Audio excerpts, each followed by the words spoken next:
দর্শক, আমি শ্রাবণী সরকার global voice 24 channel থেকে আপনাদের সবাইকে সাদর আমন্ত্রণ জানাচ্ছি। আজকে আমাদের সাথে স্টুডিওতে উপস্থিত আছেন জনপ্রিয় content creator MT Masudur Rahman. দেশের বর্তমান পরিস্থিতিতে বিএনপির কি করা উচিত? আমরা বিএনপিকে এক্সপেক্ট করেছিলাম, বিএনপি হচ্ছে জনগণের সরকার, বিএনপিকে কিন্তু জনগণ চেয়েছে।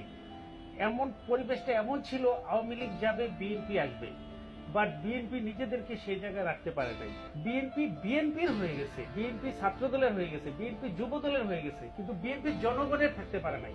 যেই জনগণ ভোট দিয়ে বিএনপিকে বসাবে, যেই জনগণকে দিয়ে তারা দেশ চালাবে, সেই জনগণের পালস বোঝে না, পালস বোঝার চেষ্টাও করে না বিএনপি।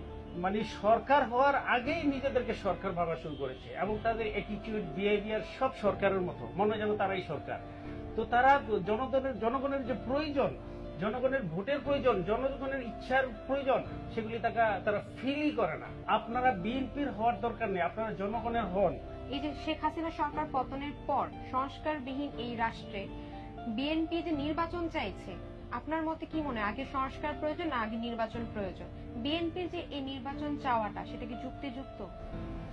বিএনপি একটা রাজনৈতিক দল, সে নির্বাচন চাইতে পারে, কিন্তু নির্বাচন চাওয়ার আগে তাকে ভাবতে হবে এখন যে ইন্টারিয়াম গভর্নমেন্ট আছে তার আগের পরিস্থিতিটা কিরকম ছিল, তার আগের পরিস্থিতির কমিশনার সব সিস্টেমগুলি কিরকম অবস্থায় ছিল। এখন বিএনপি যদি ওই রকম একটা সিস্টেম ব্যবস্থার মধ্যে চলতে থাকে, তাহলে দেখা যাবে কি সেই যে আগের সিস্টেম, এত সংগ্রাম, এত কিছু করে যে এই বর্তমান পরিস্থিতিতে আসলো, এটার কোনো মূল্যই হইল না। তারা সে আগের যা ছিল বর্তমান তাই চাচ্ছে। তো তারা যদি তারা তো এমনিতেও আসবে,